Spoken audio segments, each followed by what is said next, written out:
وہ اگلی صبح پھر ان کے دروازے پر کھڑا تھا۔ بچوں کو اسکول گئے ابھی صرف گھنٹہ ہی ہوا تھا اور امامہ نے لانڈری سے کپڑے نکال کر چند منٹ پہلے ڈرائر میں ڈالے تھے۔ اسے آج گیراج صاف کرنا تھا اور بیل بجنے پر اس کے بارے میں سوچتے ہوئے نکلی تھی تو اس نے ایرک کو سامنے کھڑا پایا تھا۔ امامہ نے دروازہ کھول دیا تھا لیکن وہ دروازے سے ہٹی نہیں تھی۔ ایرک نے ہمیشہ کی طرح اپنے مخصوص انداز میں سلام کیا تھا جو اس نے انہی سے سیکھا تھا۔ امامہ نے سلام کا جواب دیا لیکن وہ پھر بھی وہیں کھڑی رہی تھی، راستہ روکے اور اس پر نظریں جمائے۔ آپ اندر آنے کو نہیں کہیں گی؟ ایرک نے بالآخر کہا۔ تم اسکول نہیں گئے؟ امامہ نے اس کا سوال گول کرتے ہوئے جواباً اس سے پوچھا۔ نو، دراصل ایرک نے چند لمحے کوئی جواب ڈھونڈنے کی کوشش کی، پھر وہی جواب دیا جو وہ سمجھ رہی تھی۔ کیوں؟ میری طبیعت خراب ہے، ایرک نے نظریں ملائے بغیر کہا۔ طبیعت کو کیا ہوا؟ نہ چاہتے ہوئے بھی یکدم نرم پڑی۔ مجھے لگتا ہے مجھے کینسر ہے، ایرک نے بے حد اطمینان سے کہا تھا۔ وہ کچھ لمحوں کے لیے ہکا بکا رہ گئی تھی۔ فار گاڈ سیک! اس نے بالآخر اپنے حواس پر قابو پایا۔ جو بھی منہ میں آئے بول دیتے ہو، سوچتے نہیں کیا کہنا ہے اور کیا نہیں؟ ایسے ہوتا ہے کینسر؟ وہ اسے ڈانٹتی ہی چلی گئی۔ ایرک کو مایوسی ہوئی۔ اسے امامہ سے ہمدردی کی توقع تھی جو پہلے ملتی رہی تھی۔ آپ کو کیسے پتہ مجھے کینسر نہیں ہے؟ اس نے بالآخر امامہ سے کہا۔ وہ اس کی شکل دیکھ کر رہ گئی۔ اس کی شکل بے حد معصوم تھی۔ چاکلیٹ براؤن چمکدار ریشمی بال جو کنگھی کیے بغیر بکھرے ہوئے تھے اور اسی رنگ کی آنکھیں جو پہلے شرارت سے چمکتی رہتی تھیں، اب ان میں ایک الجھن بھری اداسی تھی۔ امامہ سے کوئی جواب نہیں بن پڑا۔ جواب دے سکتی تھی لیکن 11 سال کے اس بچے کو کیا جواب دیتی جو پہلے ہی زندگی کے سبق سیکھ نہیں پا رہا تھا؟ خاموشی سے اس کے راستے سے ہٹ کر وہ ایپرن کی ڈوریاں کمر کے گرد کستے ہوئے دروازہ کھلا چھوڑ کر اندر چلی گئی۔ ایرک نے اندر آتے ہوئے دروازہ بند کیا، کنڈی لگائی، یوں جیسے وہ اس کا اپنا گھر تھا۔ پھر وہ بھی لاؤنج میں آ گیا تھا۔ امامہ کچن کاؤنٹر پر بیکنگ کا بہت سا سامان پھیلائے کھڑی تھی۔ وہ اپنے کام میں مصروف رہی۔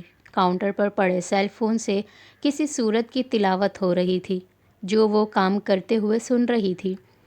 ایرک نے بھی لاؤنج میں آ کر کمرے میں بلند ہونے والی آیات کی آواز سنی۔ چند لمحوں کے لیے اس کی سمجھ میں نہیں آیا۔ وہ کھڑا رہا، بیٹھ جائے، بات کرے، نہ کرے۔ اس نے جبرائیل کو کئی بار تلاوت کرتے سنا تھا اور وہ جب بھی تلاوت کر رہا ہوتا کوئی اور بات نہیں کرتا تھا۔ اس کے آس پاس کوئی اور اونچی آواز میں بات بھی نہیں کرتا تھا۔ ایرک فیصلہ نہیں کر پایا کہ وہ سیل فون پر چلنے والی تلاوت کے دوران اسے کیا کرنا چاہیے۔ اس کی یہ مشکل امامہ نے آسان کی۔ اس نے سیل فون پر وہ تلاوت بند کر دی۔ جبرائیل کی آواز ہے؟ ایرک نے جیسے تصدیق والے انداز میں پوچھا۔ ہاں، بہت پیاری ہے، امامہ اس بار مسکرائی۔ میں بھی سیکھنا چاہتا ہوں یہ قرآن۔ ایرک نے جیسے اس سنائی دینے والی چیز کے بارے میں بالآخر موزوں لفظ تلاش کیا۔ امامہ خاموش رہی۔ میں سیکھ سکتا ہوں کیا؟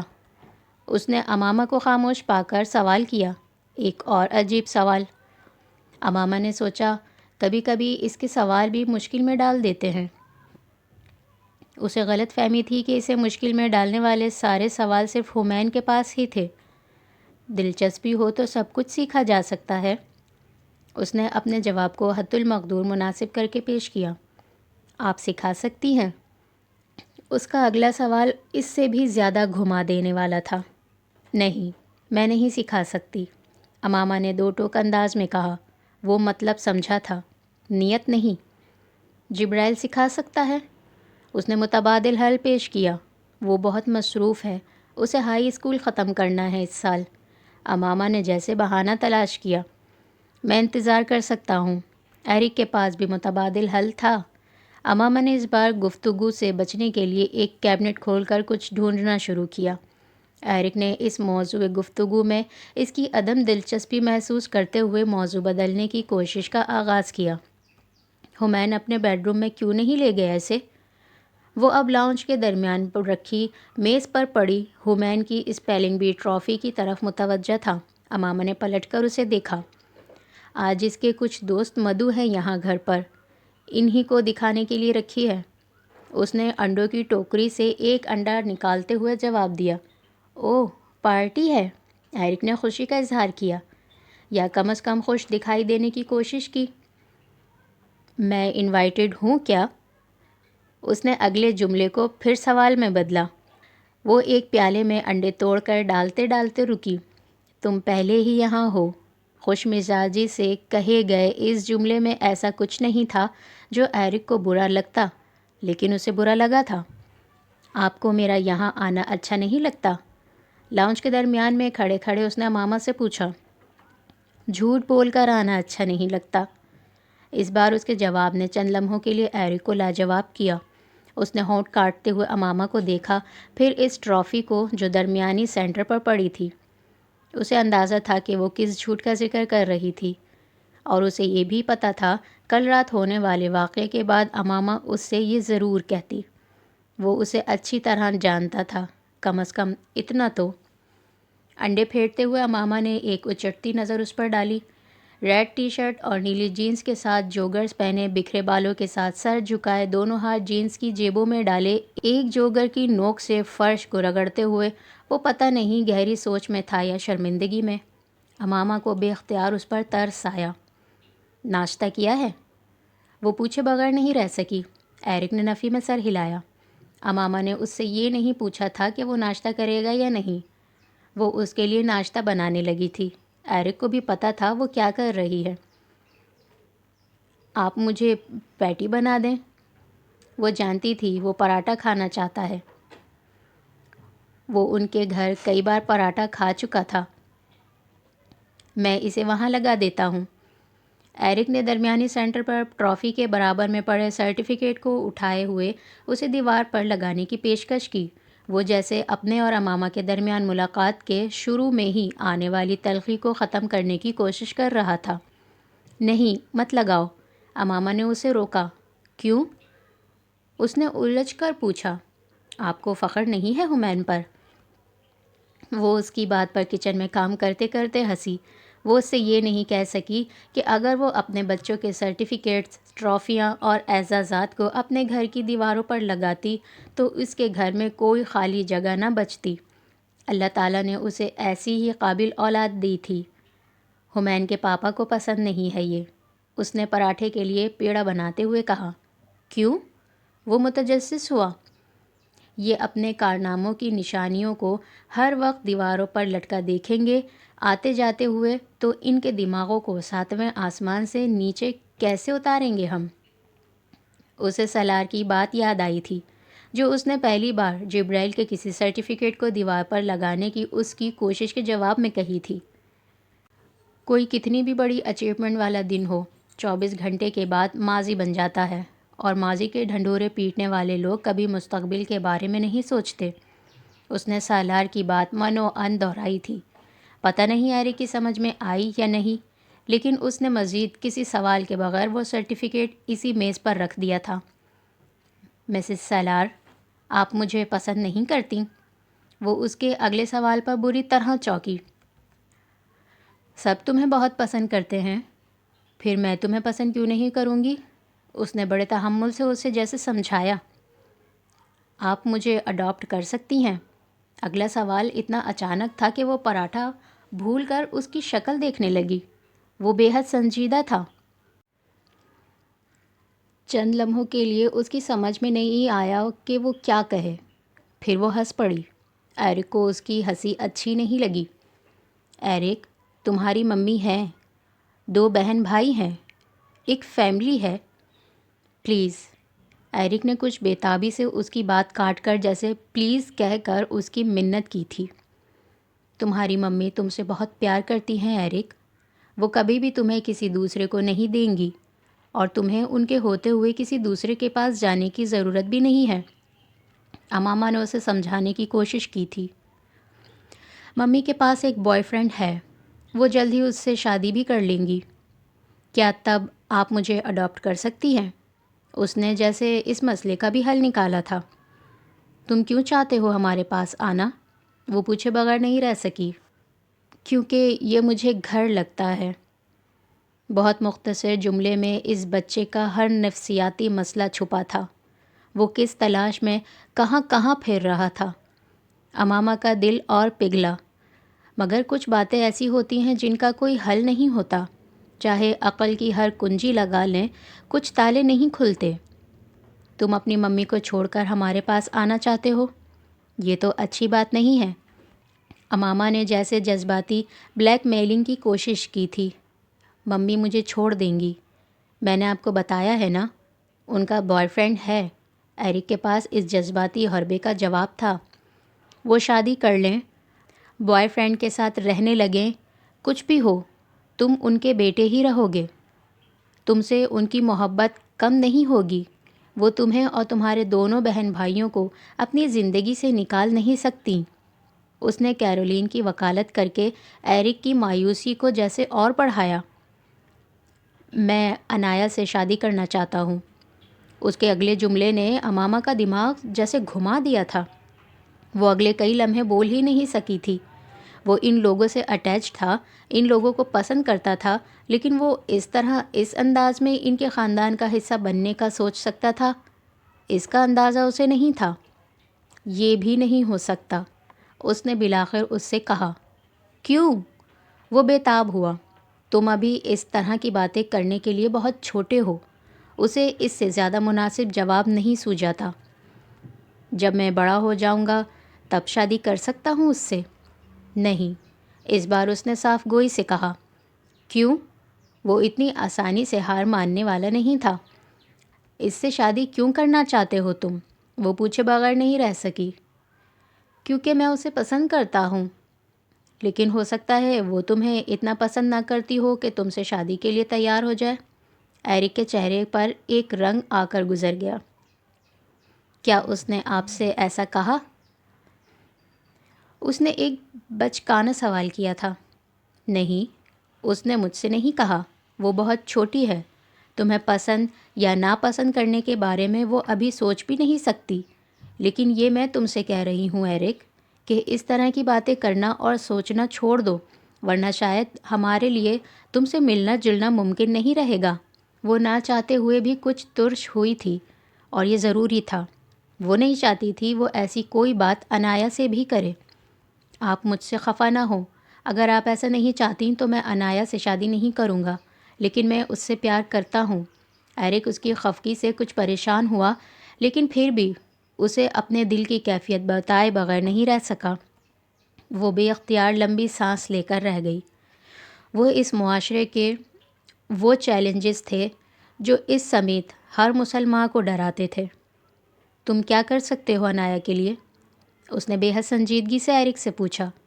سب کچھ، اسے وہی جواب ملا جس کی اسے توقع تھی۔ اوکے، پھر اسکول جاؤ باقاعدگی سے، دل لگا کر پڑھو، اپنا کوئی کیریئر بناؤ۔ انایا کسی ایسے لڑکے کو تو کبھی پسند نہیں کر سکتی جو باقاعدگی سے اسکول نہ جاتا ہو، اپنی ماں کی بات نہ مانتا ہو، اپنے چھوٹے بہن بھائیوں کی پرواہ نہ کرتا ہو، جو اسٹڈیز کو سنجیدگی سے لیتا ہی نہ ہو، اور پھر جھوٹ بولتا ہو۔ ایرک کا چہرہ سرخ ہو گیا۔ امامہ نے جیسے 2 سیکنڈز میں اس کی زندگی کی پہلی محبت کا تیا پانچا کر دیا تھا۔ وہاں یکدم خاموشی چھائی تھی۔ امامہ اب بھی کچن میں کام میں مصروف تھی۔ ایرک کا ناشتہ تیار کر کے اس نے ٹیبل پر رکھ دیا تھا۔ وہ بہت دیر خاموش رہا، پھر اس نے امامہ سے کہا، میں اپنے آپ کو ٹھیک کر لوں گا۔ یہ بہت اچھا ہوگا ایرک، لیکن اس کے ساتھ تمہیں ایک اور وعدہ بھی کرنا ہے مجھ سے۔ کیا؟ وہ الجھا۔ جب تک تم ہائی اسکول پاس کر کے یونیورسٹی میں نہیں چلے جاتے، تم انایا سے اس طرح کی کوئی بات نہیں کرو گے۔ میں نہیں چاہتی وہ تم سے مکمل طور پر خفا ہو جائے۔ میں وعدہ کرتا ہوں، میں ایسا ہی کروں گا۔ ایرک نے بھی اسی سنجیدگی سے امامہ سے کہا تھا جس سنجیدگی سے وہ اس سے بات کر رہی تھی۔ وہ اپنا چھری اور کانٹا پکڑے کرسی پر بیٹھا پراٹھا کھانے کی تیاری میں تھا۔ اور جب تک تم یونیورسٹی نہیں پہنچ جاتے، ہم دوبارہ اس ایشو پر بات نہیں کریں گے۔ محبت، شادی، انایا، امامہ نے جیسے ان 3 چیزوں کے گرد ریڈ زون لگاتے ہوئے اس سے کہا تھا۔ وہ معمول کی طرح یہ بات بھی مان گیا تھا۔ امامہ کا خیال تھا اس نے حفاظتی بند باندھ دیا تھا۔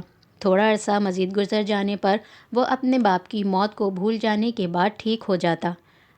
اس سے انایا اور اس سے متعلقہ ہونے والی ساری گفتگو بھول جاتا۔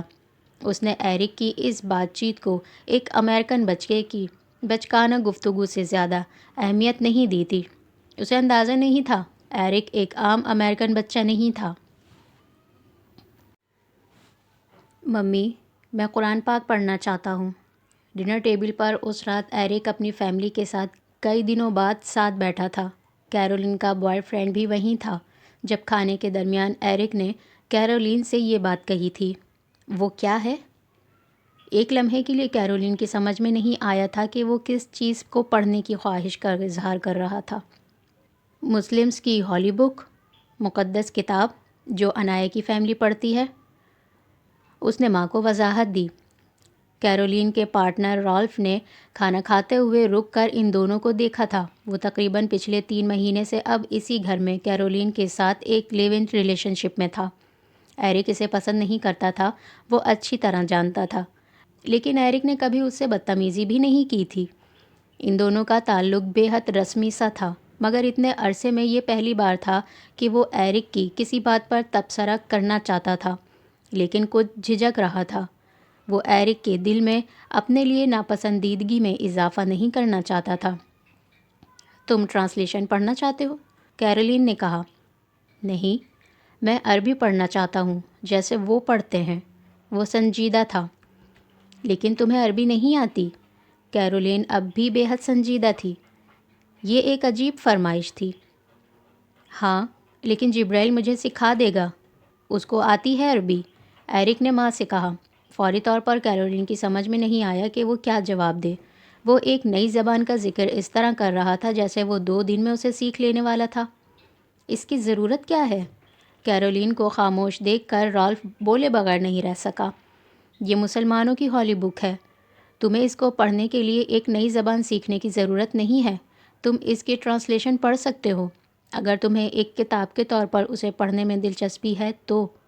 رالف نے اپنی طرف سے ایک بے حد مناسب مشورہ دیا تھا جو ایرک نے ایک کان سے سن کر دوسرے کان سے نکال دیا تھا۔ اس نے رالف کی بات کا جواب دینے کی بھی زحمت نہیں کی تھی۔ ممی، رالف کو مکمل طور پر نظر انداز کرتے ہوئے اس نے سوالیہ انداز میں کیرولین کی طرف دیکھا۔ وہ ایک گہرا سانس لے کر رہ گئی۔ اس کے اور ایرک کے تعلقات آج کل جس نوعیت کے رہ گئے تھے، اس میں یہ بڑی بات تھی کہ وہ کسی کام کے لیے اس سے اجازت مانگ رہا تھا، ورنہ وہ کوئی کام کر کے بھی اسے بتانے کی زحمت نہیں کرتا تھا۔ تمہارے اسٹڈیز متاثر ہوں گی ایرک۔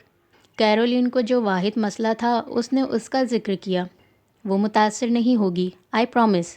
اس نے فوراً سے پیشتر ماں کو یقین دہانی کروائی۔ رالف کو عجیب سی ہتک کا احساس ہوا تھا خود کو یوں نظر انداز کیے جانے پر، لیکن دوبارہ مداخلت کرنے کے بجائے کھانا کھانے میں مصروف ہو گیا۔ اوکے، ٹھیک ہے، لیکن اگر تمہارے اسٹڈیز پر کوئی اثر پڑا تو میں تمہیں روک دوں گی۔ ایرک کا چہرہ کھل اٹھا۔ اوکے، اس نے جیسے ماں کو تسلی دینے والے انداز میں کہا۔ تم کب جایا کرو گے جبرائیل کے پاس قرآن پاک پڑھنے؟ کیرولین نے پوچھا۔ ہفتے میں 2 بار، ایرک نے کہا۔ ٹھیک ہے، وہ جیسے مطمئن ہو گئی۔ آپ جبرائیل کی ممی کو فون کر کے بتا دیں کہ آپ نے مجھے اجازت دے دی ہے اور آپ کو کوئی اعتراض نہیں ہے، ایرک نے کہا۔ کیرولین کو پلک جھپکتے میں سمجھ میں آ گیا تھا کہ اس ساری اجازت کا اصل مقصد کیا تھا۔ رالف کے سامنے وہ ایرک سے یہ نہیں کہنا چاہتی تھی کہ وہ یقیناً جبرائیل کے خاندان کی شرط کی وجہ سے اس سے اجازت لینا چاہ رہا تھا۔ ٹھیک ہے، میں فون کر دوں گی، کیرولین نے کہا۔ ایرک شکریہ ادا کرتے ہوئے کھانا ختم کر کے چلا گیا۔ تم بے وقوفی کر رہی ہو، اس کے وہاں سے جاتے ہی رالف نے بے حد ناخوشگوار انداز میں کیرولین سے کہا تھا۔ کیسی بے وقوفی؟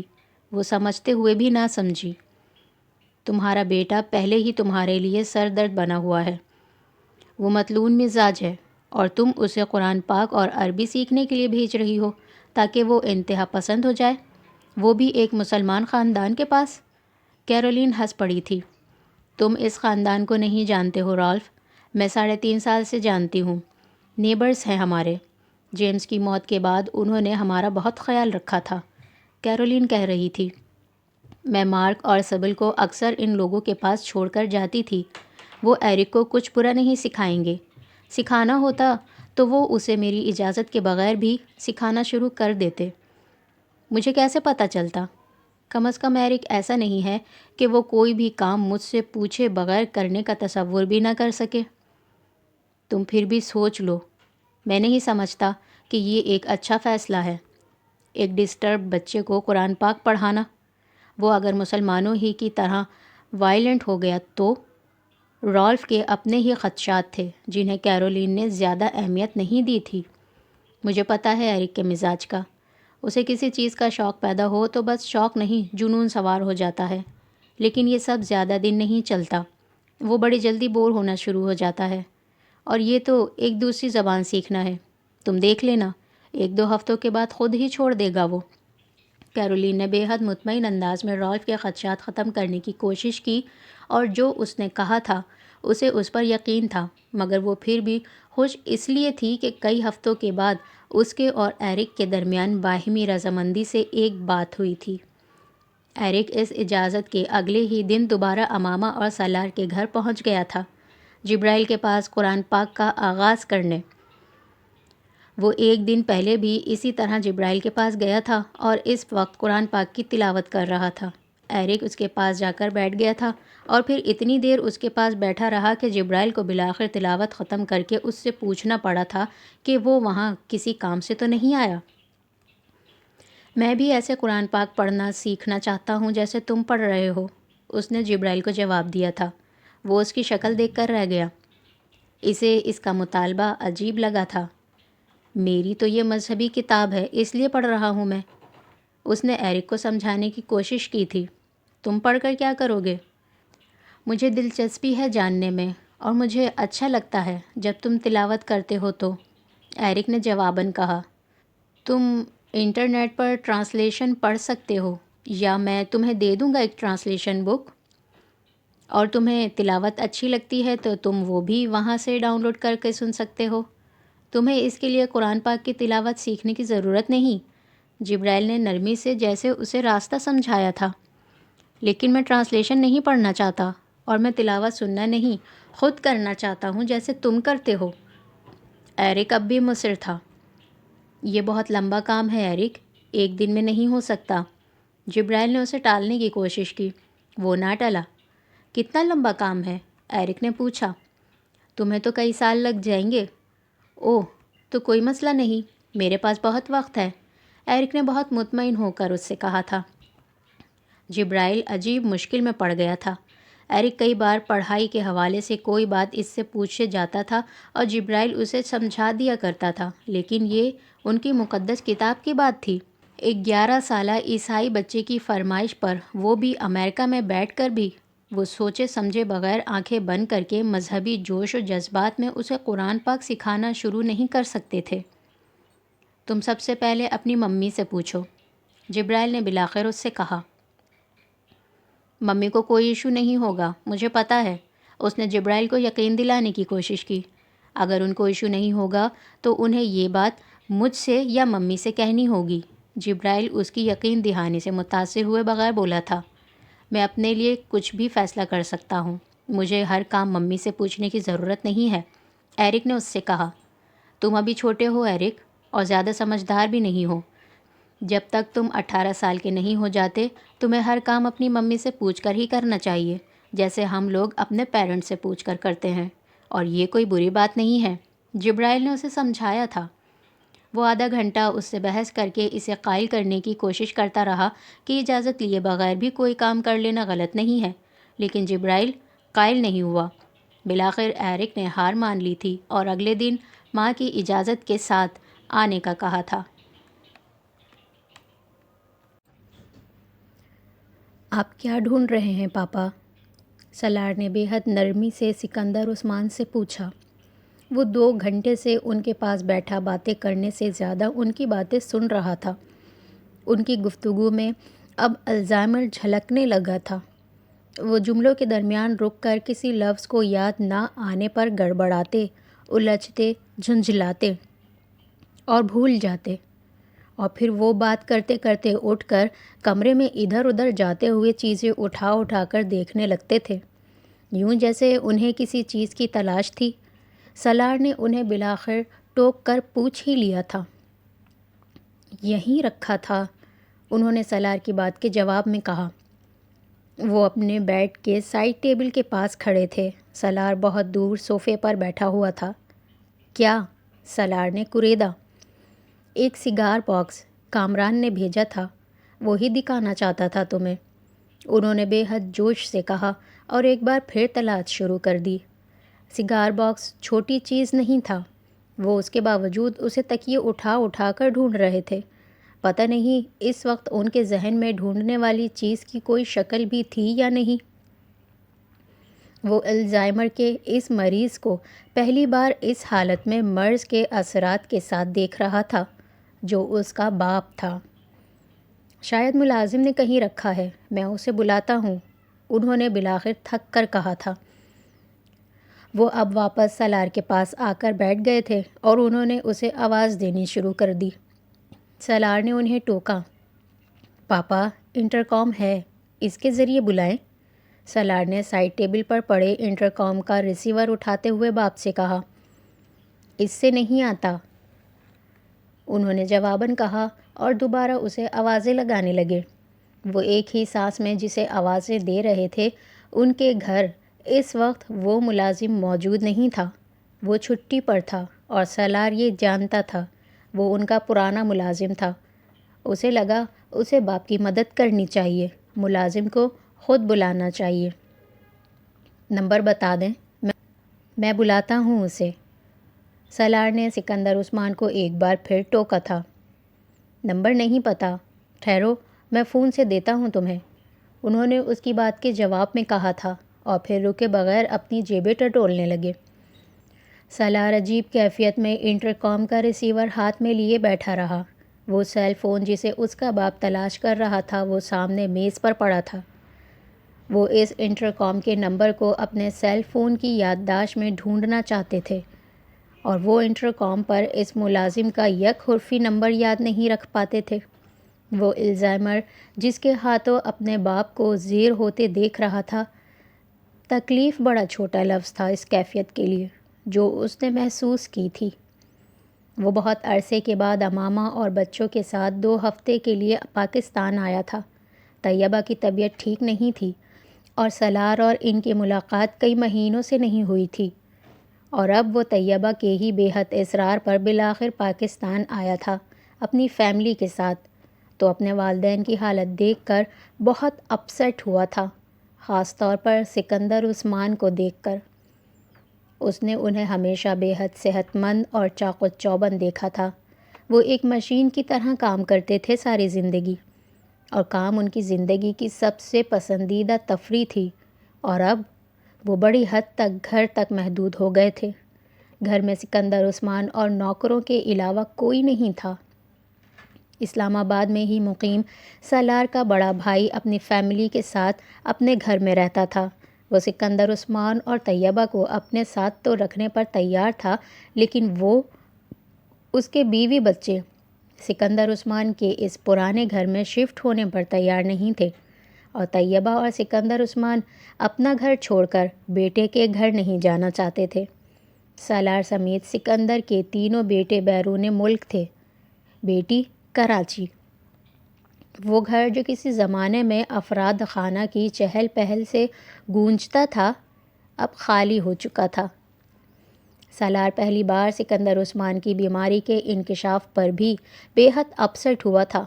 وہ انکشاف اس پر اس کی سرجری کے کئی مہینوں بعد ہوا تھا، اور وہ بھی بے حد اتفاقی انداز میں، جب سکندر عثمان اپنے ایک طبی معائنے کے لیے امریکہ گئے تھے اور سالار کو ان کی بیماری کی تفصیلات کا پتہ چلا تھا۔ آپ نے مجھے کیوں نہیں بتایا؟ اس نے سکندر عثمان سے شکایت کی تھی۔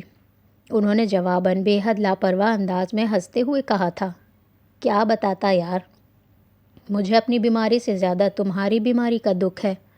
میں 70 کا ہو چکا ہوں، کوئی بیماری نہ بھی ہو تو کتنا جیوں گا میں؟ اور اس عمر میں الزائمر کے بغیر بھی کچھ یاد نہیں رہتا انسان کو۔ وہ اپنی بیماری کو معمولی بنا کر پیش کرنے کی کوشش کر رہے تھے، ایسے جیسے کوئی بات ہی نہیں۔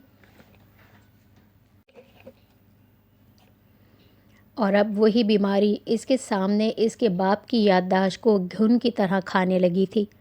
زندگی عجیب شے ہے، انسان اس کے طویل ہونے کی دعا بھی کرتا ہے اور اس کی طوالت کے اثرات سے ڈرتا بھی ہے۔ سکندر عثمان ابھی تک سیل فون ڈھونڈے جا رہے تھے۔ سالار نے فون اٹھا کر باپ کے ہاتھ میں دے دیا۔ اوہ اچھا، ہاں یہ رہا۔ انہوں نے فون ہاتھ میں لیا، پھر سوچنے لگے تھے، کس لیے لیا تھا؟ یہ فون کس لیے دیا ہے تم نے؟ میں نے مانگا تھا کیا؟ وہ اب اس سے پوچھ رہے تھے۔ کوئی چیز سالار کے حلق میں گولا بن کر پھنسی۔ نہیں، بس میں دینا چاہ رہا تھا آپ کو، وہ کہتے ہوئے یکدم اٹھ گیا۔ وہ باپ کے سامنے رونا نہیں چاہتا تھا۔ تم اتنی جلدی جا رہے ہو؟ کیا اور نہیں بیٹھو گے؟ وہ جیسے مایوس ہوئے تھے۔ بیٹھوں گا، تھوڑی دیر تک آتا ہوں، وہ ان سے نظریں چراتا بھرائی آواز میں کہتا ہوا وہاں سے نکل گیا تھا۔ اپنے بیڈ روم سے متصل باتھ روم میں باتھ ٹب کے کنارے بیٹھا وہ خود پر قابو نہیں رکھ سکا تھا۔ وہ سکندر عثمان سے بے حد قریب تھا اور یہ قربت آج عجیب طرح سے اذیت دے رہی تھی اسے۔ وہ اپنی زندگی کے ہنگاموں میں اتنا مصروف رہا تھا کہ اس نے سکندر عثمان کی بگڑتی ہوئی ذہنی حالت کو نوٹس ہی نہیں کیا تھا۔ نوٹس تو تب کرتا جب وہ ان سے باقاعدگی سے مل پاتا۔ SIF اسے گرداب کی طرح الجھائے ہوئے تھا۔ اس کے پروجیکٹس نے اب اس کے پیروں کو پروں میں تبدیل کر دیا تھا۔ وہ سفر میں رہتا تھا۔ 4-5 سال میں SIF دنیا کی بڑی فائنینشل مارکیٹس میں ایک شناخت بنا رہا تھا، بے حد منفرد، تیز رفتار ترقی کے ساتھ، اور کام کی اس رفتار نے اسے بہت سی چیزوں سے بے خبر بھی کیا تھا۔ وہاں بیٹھے ہوئے اس نے اعتراف کیا تھا اور اب وہ حل ڈھونڈ رہا تھا، اور حل ڈھونڈنے میں بھی مل نہیں رہا تھا۔ وہ دونوں ان کے ساتھ مستقل امریکہ شفٹ ہونے پر کبھی تیار نہیں ہوتے۔ سالار کو اس کا اندازہ تھا، اور امریکہ چھوڑ کر ان کے پاس مستقل آ جانا سالار کے لیے ممکن نہیں تھا۔ اس کے باوجود حل سامنے تھا، بے حد مشکل تھا لیکن موجود تھا۔ امامہ، تم بچوں کے ساتھ پاکستان شفٹ ہو جاؤ۔ اس رات اس نے بالآخر انتظار کیے بغیر وہ حل امامہ کے سامنے پیش کر دیا تھا۔ امامہ کو اس کی بات سمجھ میں ہی نہیں آئی تھی۔ کیا مطلب؟ میں چاہتا ہوں تم حمین، عنایہ اور رئیسہ کے ساتھ پاکستان آ جاؤ۔ میرے پیرنٹس کو میری ضرورت ہے، میں ان کے پاس نہیں ٹھہر سکتا، لیکن میں انہیں اس حالت میں اکیلا بھی نہیں چھوڑ سکتا۔ تم نے دیکھا ہے پاپا کو؟ وہ بے حد رنجیدہ تھا۔ ہم انہیں اپنے پاس رکھ سکتے ہیں وہاں امریکہ میں؟ امامہ نے جیسے ایک تجویز پیش کرنے کی کوشش کی تھی۔ وہ یہ گھر نہیں چھوڑیں گے، اور میں اس عمر میں انہیں اور اپسیٹ کرنا نہیں چاہتا۔ تم لوگ یہاں شفٹ ہو جاؤ، میں آتا جاتا رہوں گا۔ جبریل ویسے بھی یونیورسٹی میں ہے، اسے گھر کی ضرورت نہیں ہے، اور میں تو امریکہ میں بھی سفر ہی کرتا رہتا ہوں زیادہ۔ وہاں مجھے فیملی ہونے نہ ہونے سے زیادہ فرق نہیں پڑتا۔ وہ اس سے نظریں ملائے بغیر کہہ رہا تھا۔ امامہ اس کا چہرہ دیکھتی رہی۔ وہ سب کچھ اس طرح آسان بنا کر پیش کر رہا تھا جیسے یہ کوئی مسئلہ ہی نہیں تھا۔ وہ منٹوں کا کام تھا جو کیا جا سکتا تھا۔ تمہارے اپنے پیرنٹس بھی ہیں یہاں، وہ بھی بہت بوڑھے ہیں۔ تم یہاں رہو گی تو ان سب کی دیکھ بھال کر سکو گی، وہ اس سے کہہ رہا تھا۔ امامہ نے کچھ خفگی سے اس سے کہا، تم یہ سب میرے پیرنٹس کے لیے نہیں کر رہے سالار، اس لیے ان کا حوالہ نہ دو۔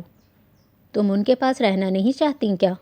سالار نے جیسے ایموشنلی بلیک میل کرنے کی کوشش کی۔ تم ان کے بارے میں فکر مند نہیں ہوتی کیا؟ انہیں اس عمر میں دیکھ بھال کی ضرورت ہوگی۔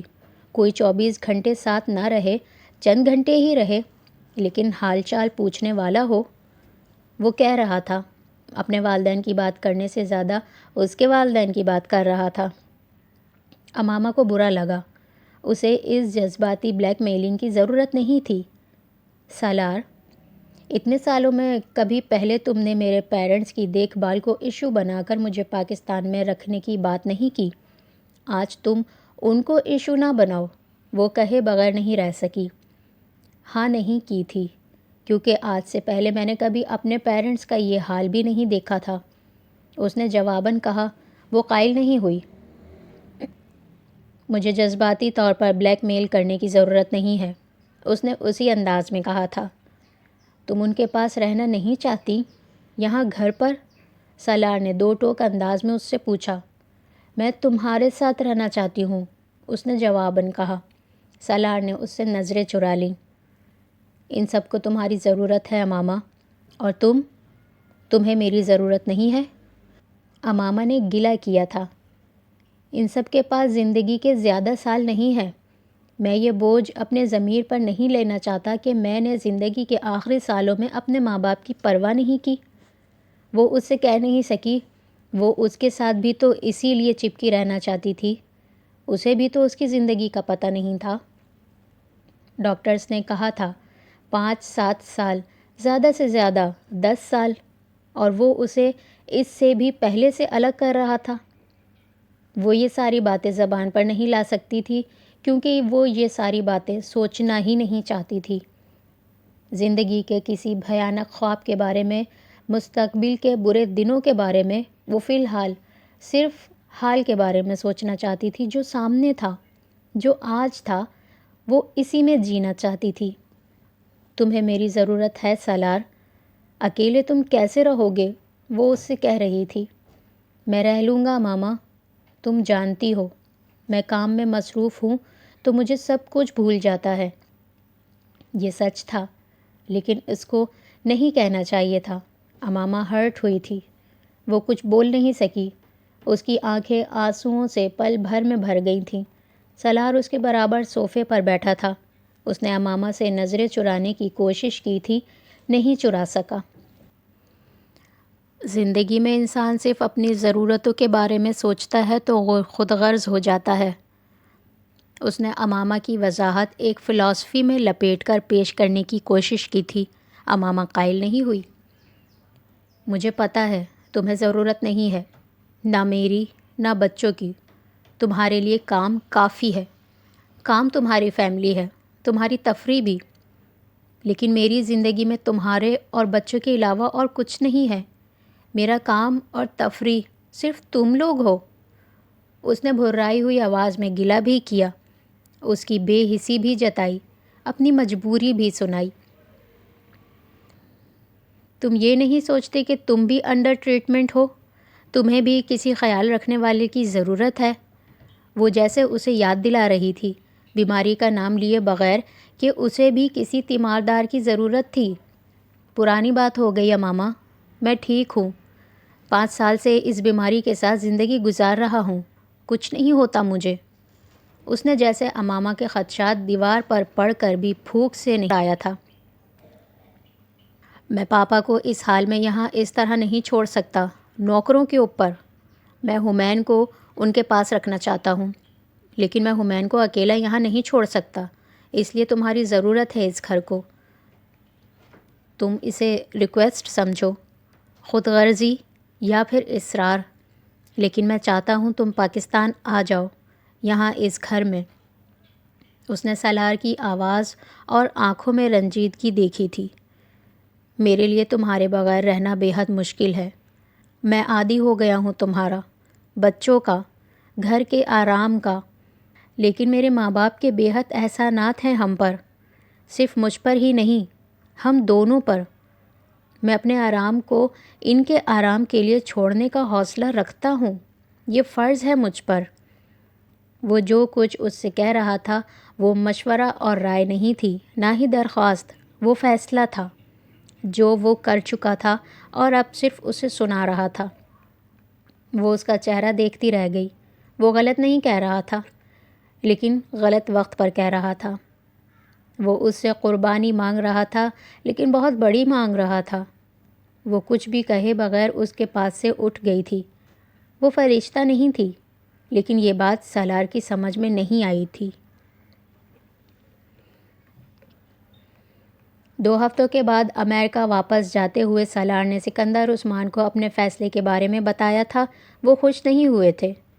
نہیں، بے وقوفی کی بات ہے یہ، امامہ اور بچوں کو یہاں شفٹ کرنا، انہوں نے فوری طور پر کہا تھا۔ ان کی اسٹڈیز کا حرج ہوگا، اور یہاں لا کیوں رہے ہو انہیں؟ تو کیا بنتی ہے؟ سالار نے انہیں یہ نہیں بتایا تھا کہ وہ ان کے لیے کر رہا ہے یہ سب۔ بس پاپا، وہاں مشکل ہو رہا ہے سب کچھ مینیج کرنا، مالی طور پر۔ اس نے باپ سے جھوٹ بولا، وہ انہیں زیر احسان کرنا نہیں چاہتا تھا۔ بہت زیادہ ہوتے جا رہے ہیں وہاں اخراجات، سیونگ بالکل نہیں ہو رہی۔ یہاں کچھ عرصہ رہیں گے تو تھوڑی بہت بچت کر لیں گے ہم، اس نے بے حد روانی سے سکندر عثمان سے کہا۔ لیکن تم تو کہہ رہے تھے SIF بہت کامیاب ہے، تمہارا پیکیج بہت اچھا ہے۔ وہ کچھ مدہوش ہوئے۔ ہاں، وہ تو بہت اچھا جا رہا ہے، اس کے حوالے سے مسائل نہیں ہیں مجھے، لیکن بس سیونگ نہیں ہو پا رہی۔ پھر بچیاں بڑی ہو رہی ہیں، میں چاہ رہا ہوں کچھ سال پاکستان میں رہیں، اپنی ویلیوز کا پتہ ہو، پھر لے جاؤں انہیں۔ اس نے اپنے بہانے کو کچھ اضافی سہارے دیے۔ سکندر عثمان ابھی بھی پوری طرح قائل نہیں ہوئے تھے۔ تم اکیلے کیسے رہو گے سالار؟ تمہارا ابھی علاج ہو رہا ہے، بیوی بچے کے بغیر وہاں کون خیال رکھے گا تمہارا؟ وہ اپنی تشویش کا اظہار کر رہے تھے۔ میں سوچ رہا ہوں میرے پاس جو اکاؤنٹ میں کچھ رقم ہے وہ تمہیں دے دوں، تاکہ تمہیں اگر کوئی فائنینشیل مسئلہ ہے تو۔ سالار نے ان کی بات کاٹ دی۔ بس پاپا، اب نہیں۔ اس نے باپ کا ہاتھ پکڑ لیا تھا۔ اب اور کچھ نہیں۔ کتنا کریں گے آپ میرے لیے؟ مجھے بھی کچھ کرنے دیں۔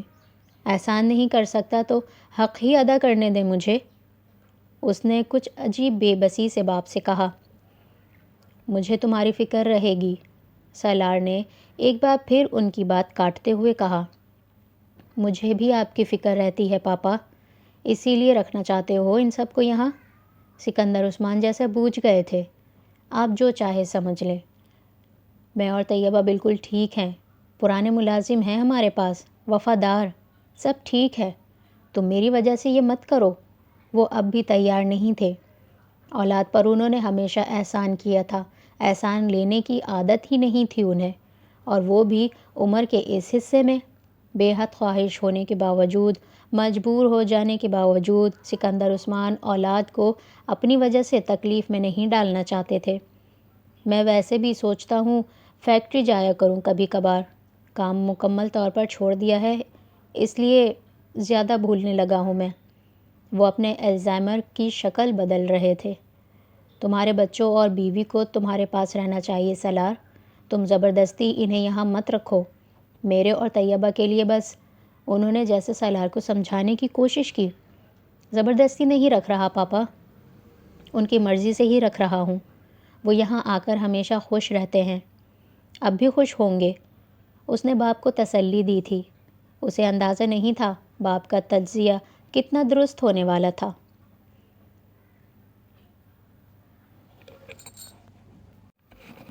میں پاکستان نہیں جاؤں گا۔ پاکستان شفٹ ہونے کی سب سے زیادہ مخالفت ہمین سکندر کی طرف سے آئی تھی، اور یہ مخالفت صرف سالار کے لیے ہی نہیں، امامہ کے لیے بھی خلاف توقع تھی۔ وہ پاکستان جانے کے لیے ہمیشہ تیار رہتا تھا۔ دادا کے ساتھ اس کی بنتی بھی بہت تھی، اور وہ دادی کا لاڈلا بھی تھا۔ پاکستان میں اسے بڑی اٹریکشنز دکھتی تھیں، اور اب یک بیک مستقل طور پر پاکستان جا کر رہنے پر سب سے زیادہ اعتراضات اسی نے کیے تھے۔ بیٹا، دادا اور دادی بوڑھے ہو گئے ہیں، تم نے دیکھا وہ بیمار بھی تھے، انہیں کیئر کی ضرورت ہے۔ امامہ نے اسے سمجھانے کی کوشش کی تھی۔ ان کے پاس سرونٹ ہیں، وہ ان کا اچھی طرح خیال رکھ سکتے ہیں۔ بالکل قائل ہوئے بغیر بولا۔ سرونٹ ان کی اچھی کیئر نہیں کر سکتے، امامہ نے جواباً کہا۔ آپ انہیں اولڈ ہوم بھیج دیں۔ وہ اس معاشرے کا بچہ تھا، اسی معاشرے کا بے رحم لیکن عملی حل بتا رہا تھا۔ کل کو ہم بھی بوڑھے ہو جائیں گے تو تم ہمیں بھی اولڈ ہوم میں بھیج دو گے؟ امامہ نے کچھ ناخوش ہوتے ہوئے اس سے کہا۔ آپ انہیں یہاں لے آئیں۔ ہمین نے ماں کی خفگی کو محسوس کیا۔ وہ یہاں نہیں آنا چاہتے، وہ اپنا گھر نہیں چھوڑنا چاہتے، امامہ نے اس سے کہا۔ پھر ہم بھی اپنا گھر کیوں چھوڑیں؟ میں اپنا اسکول کیوں چھوڑوں؟ وہ دنیا کے ذہین ترین دماغوں میں سے ایک تھا۔ غلط بات نہیں کہہ رہا تھا، منطقی بات کر رہا تھا۔ دماغ کا سب سے بڑا مسئلہ یہی ہوتا ہے، وہ عقل کی سوچتا ہے، دل کی نہیں۔ یہ ہمارا گھر نہیں ہے حمین، کرائے کا ہے۔ ہم صرف یہاں رہ رہے ہیں، اور جب ہم پاکستان چلے جائیں گے تو بابا اور جبرائیل اس گھر کو چھوڑ دیں گے، کیونکہ انہیں اتنے بڑے گھر کی ضرورت نہیں ہوگی۔ جبرائیل ویسے بھی یونیورسٹی میں ہے، تمہارے پاپا نیو یارک شفٹ ہونا چاہتے ہیں۔ امامہ اسے کہتی چلی گئی تھی۔ جبرائیل پاکستان نہیں جائے گا؟ حمین نے پوچھا۔ نہیں، تمہارے بابا اسے اس لیے پاکستان بھیجنا نہیں چاہتے کیونکہ وہ یونیورسٹی میں ہے، اس کی اسٹڈیز متاثر ہوں گی۔ امامہ نے اسے سمجھایا۔ میری بھی تو ہوں گی، مجھے بھی ہر سال MIT جانا ہے، میں کیسے جاؤں گا؟ وہ خفا ہوا تھا اور بے چین بھی، اسے اپنا سمر پروگرام خطرے میں پڑتا دکھتا تھا۔ تم ابھی اسکول میں ہو، جبرائیل یونیورسٹی میں ہے، اور پاکستان میں بہت اچھے اسکولز ہیں، تم کور کر لو گے سب کچھ۔ جبرائیل نہیں کر سکے گا، اسے آگے میڈیسن پڑھنی ہے۔ امامہ اسے وضاحت دینے کی کوشش کر رہی تھی جو حمین کے دماغ میں نہیں بیٹھ رہی تھی۔ یہ فیئر نہیں ہے ممی، حمین نے دو ٹوک انداز میں کہا۔ اگر جبرائیل پاکستان نہیں جائے گا تو میں بھی نہیں جاؤں گا، مجھے MIT جانا ہے۔ وہ واضح طور پر بغاوت کر رہا تھا۔ ٹھیک ہے، تم مت جاؤ، میں، انایا اور رئیسہ چلے جاتے ہیں، تم یہاں رہنا اپنے بابا کے پاس۔ امامہ نے یکدم اس سے بحث کرنی بند کر دی تھی۔ وہ کچھ مزید بے چین ہوا۔ یہ تمہارے بابا کا حکم ہے اور ہم سب اس کو مانیں گے، تم نافرمانی کرنا چاہتے ہو تو تمہاری مرضی، میں تمہیں مجبور نہیں کروں گی۔ امامہ کہتے ہوئے وہاں سے اٹھ کر چلی گئی تھی۔ دنیا کے وہ دو بہترین دماغ اب ایک دوسرے کے مقابل آ گئے تھے۔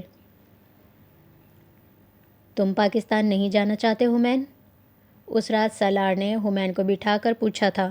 امامہ نے اسے رات کے کھانے سے کچھ دیر پہلے اس کے انکار کے بارے میں بتایا تھا۔ نہیں، حمین نے باپ کی آنکھوں میں آنکھیں ڈال کر دیکھتے ہوئے کہا۔ اور کوئی بھی نہیں جانا چاہتا، اس نے مزید بتایا۔ میں کسی اور کی نہیں، صرف تمہاری بات کر رہا ہوں، سالار نے اسے ٹوک دیا۔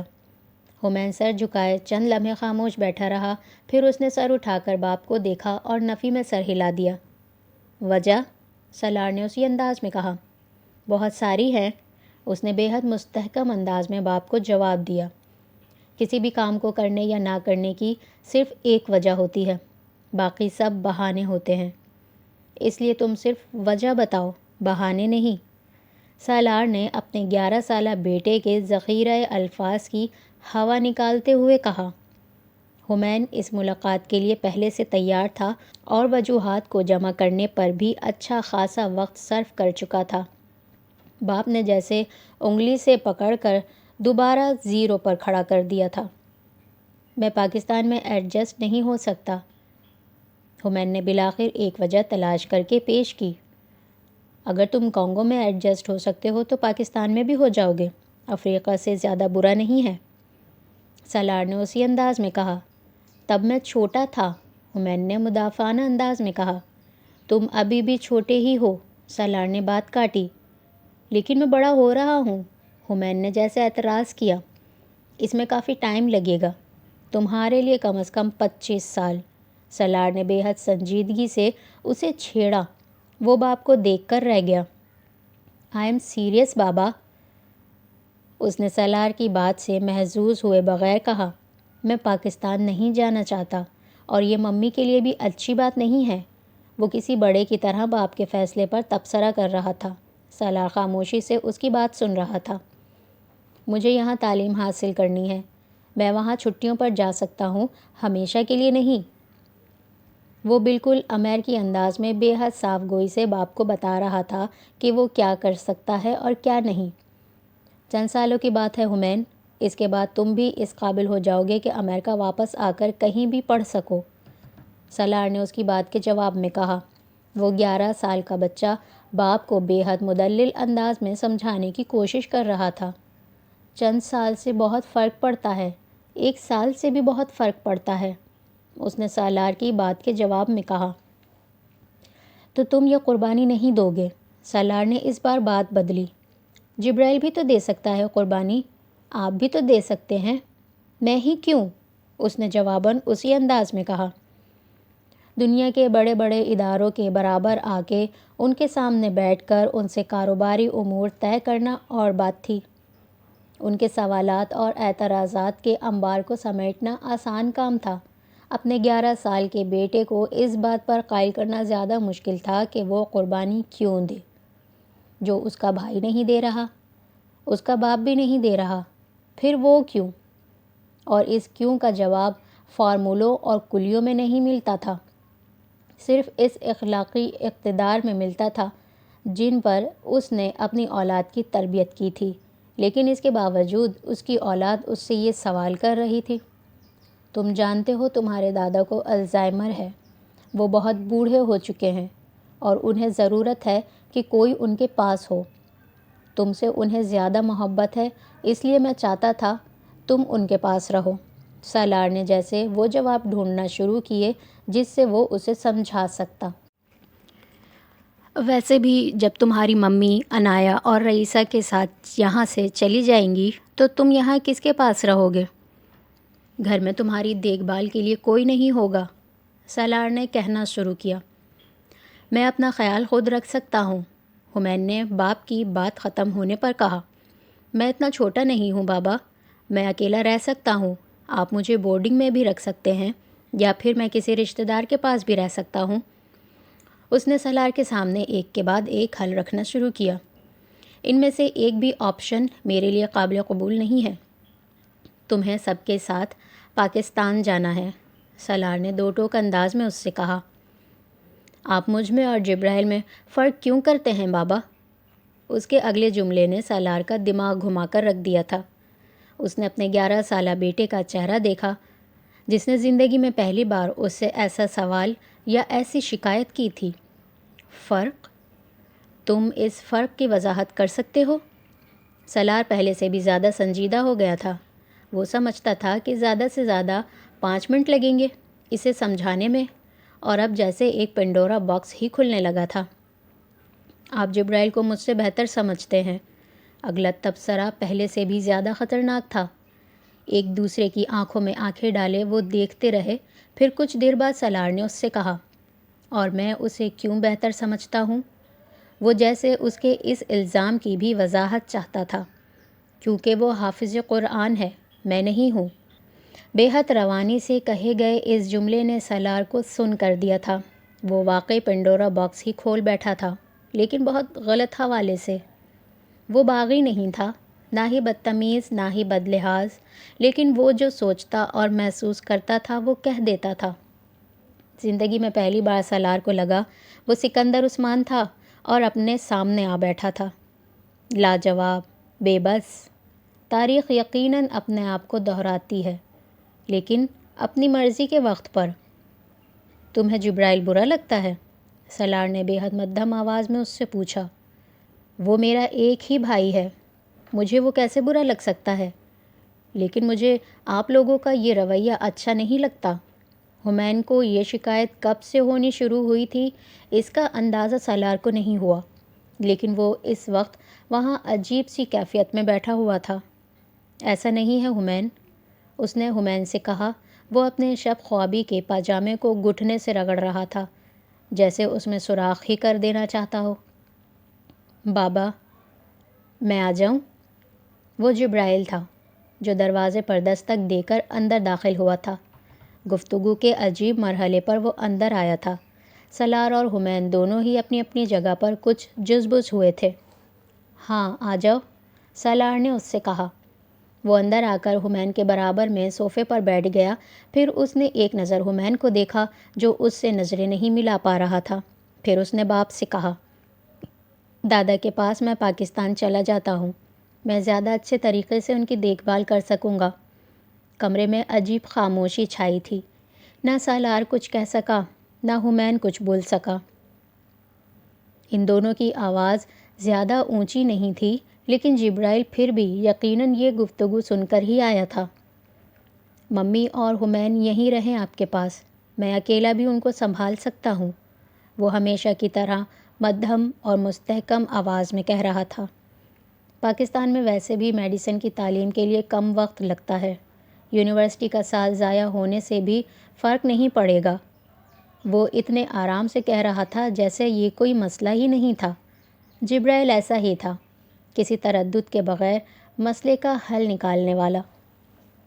میں تم سے بعد میں بات کروں گا جبرائیل، سالار نے اسے درمیان میں ہی ٹوک دیا۔ میں گھر میں سب سے بڑا ہوں بابا، میری ذمہ داری سب سے زیادہ ہے۔ حمین کو آپ یہیں رہنے دیں اور مجھے جانے دیں، اور میں یہ سب بہت خوشی سے کہہ رہا ہوں، مجھے کوئی خفگی نہیں ہے۔ جبرائیل نے سالار کے ٹوکنے کے باوجود اس سے کہا اور اٹھ کھڑا ہوا۔ اس کے کمرے سے جانے کے بعد بھی سالار اور حمین خاموش ہی بیٹھے رہے۔ وہ بے حد ہتک آمیز صورتحال تھی جس کا سامنا ان دونوں نے چند لمحے پہلے کیا تھا۔ میرے اور امامہ کے لیے تم میں اور جبرائیل میں کوئی فرق نہیں۔ اسے قرآن پاک حفظ کرنے کی وجہ سے عزت دیتے ہیں، لیکن تم تینوں پر اسے فوقیت نہیں دیتے۔ اس لیے یہ کبھی مت سمجھنا کہ ہم دونوں تم چاروں میں کوئی فرق کریں گے۔ سالار نے بہت لمبی خاموشی کے بعد اس سے کہنا شروع کیا تھا، تمہارے دادا میری ذمہ داری ہیں، اور میرا خیال تھا میں اپنی ذمہ داری جبرائیل اور تمہارے ساتھ بانٹ سکتا ہوں، اس لیے یہ کوشش کی، لیکن تم پر زبردستی نہیں کروں گا میں۔ تم نہیں جانا چاہتے، مت جاؤ۔ سالار اس سے کہتا ہوا اٹھ کر چلا گیا۔ حمین وہیں بیٹھا رہا، سر جھکائے، خاموش، سوچتے ہوئے۔